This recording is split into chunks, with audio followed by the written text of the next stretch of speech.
बच्चों अब हम करेंगे प्रश्नावली 13.2 का चौथा प्रश्न। एक रोलर का व्यास 84 सेंटीमीटर है और लंबाई 120 सेंटीमीटर है।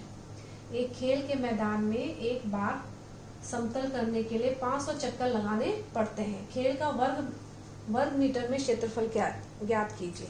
तो बच्चों आपने ये इस टाइप का रोलर होता है ना। आपने क्रिकेट के मैदान में देखा होगा, कई बार मैदान को प्लेन करने के लिए रोलर का प्रयोग किया जाता है। तो बोल रहे हैं एक खेल के मैदान में ये रोलर है, इसका व्यास मतलब यहाँ से यहाँ तक ये व्यास हुआ, व्यास 84 है। तो यानी त्रिज्या कितनी हो जाएगी, व्यास का आधा, 84 का आधा कितना हो जाएगा 42। और इसकी लंबाई मतलब h कितना है 120 सेंटीमीटर h। तो वो बोल रहे हैं कि इसको मैदान को एक बार समतल करने के लिए 500 चक्कर लगाने पड़ते हैं। ठीक है, तो जैसे ये रोलर है, ठीक है, रोलर ये है, जब ये चला, ठीक है, जैसे इसने इसको मैदान में ऐसे घूमा है ना, ऐसे करके चला, तो ये एक बारी में एक चक्कर जो रोलर ने मारा है ना, लगाया, समतल किया, जो एक चक्कर में समतल किया गया क्षेत्रफल किसके बराबर है, देखो 2 पाई आर एच के बराबर। यानी इसमें क्या सूत्र लगेगा 2 पाई आर एच। ठीक है, क्योंकि वो कितना घूमा,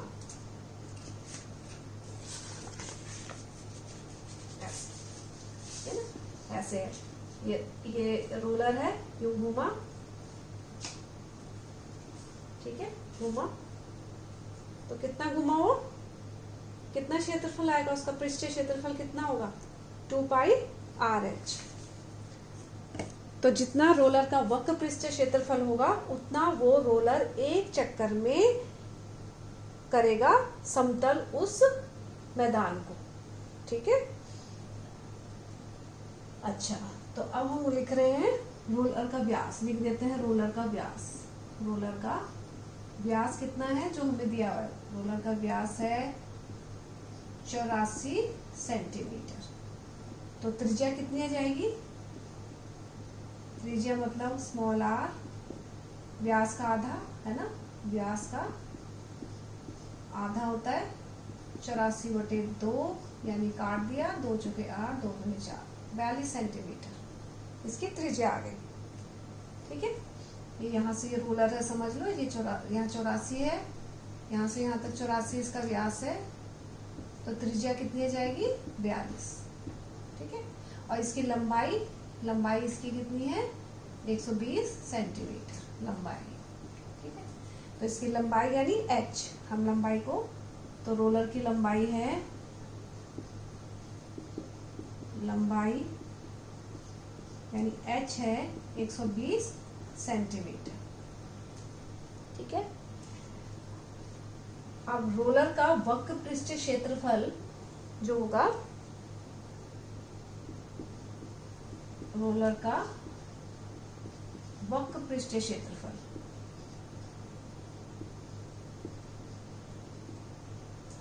बराबर है 2 पाई आर एच।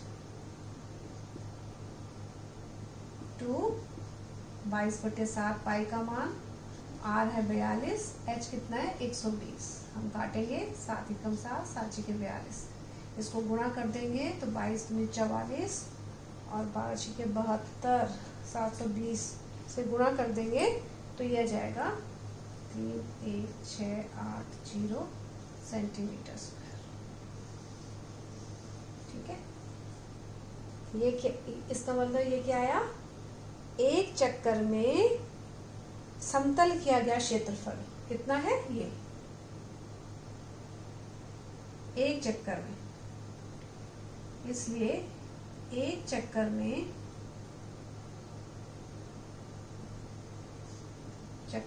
यानी रोलर ने जब एक चक्कर लगाया तो एक चक्कर में समतल किया गया क्षेत्रफल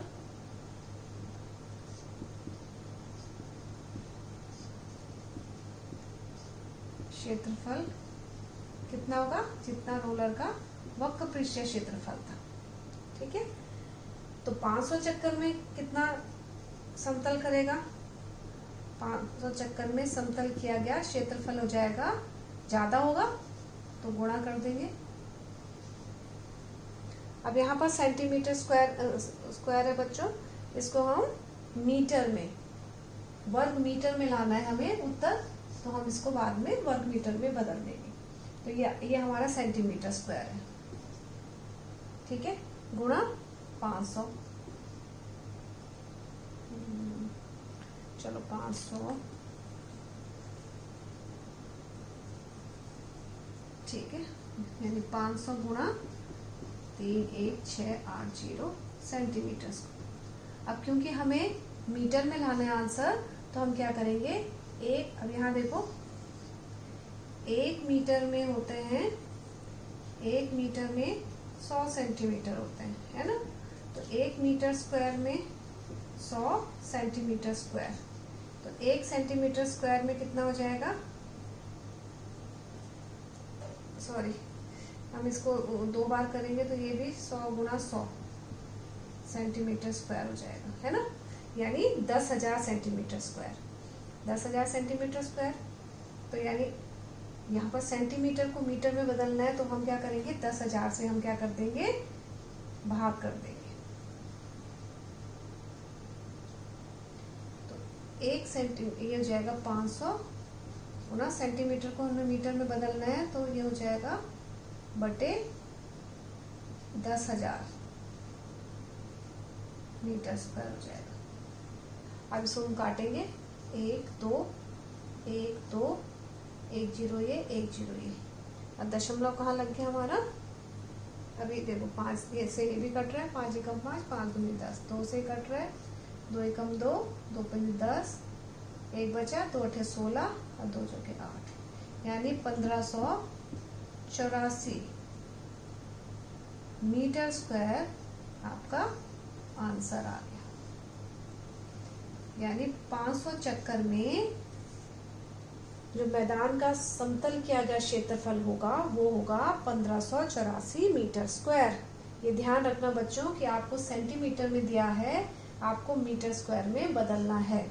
आप पहले भी बदल सकते हैं, शुरू में ही आप सेंटीमीटर को मीटर में बदल दो, या फिर आप आखिर में सेंटीमीटर को हमने मीटर स्क्वायर में बदल दिया। सेंटीमीटर को मीटर स्क्वायर में बदलने के लिए हम क्या करेंगे, यहाँ पर जैसे 10,000 से हम क्या करेंगे, यहाँ पर भाग कर देंगे। ठीक।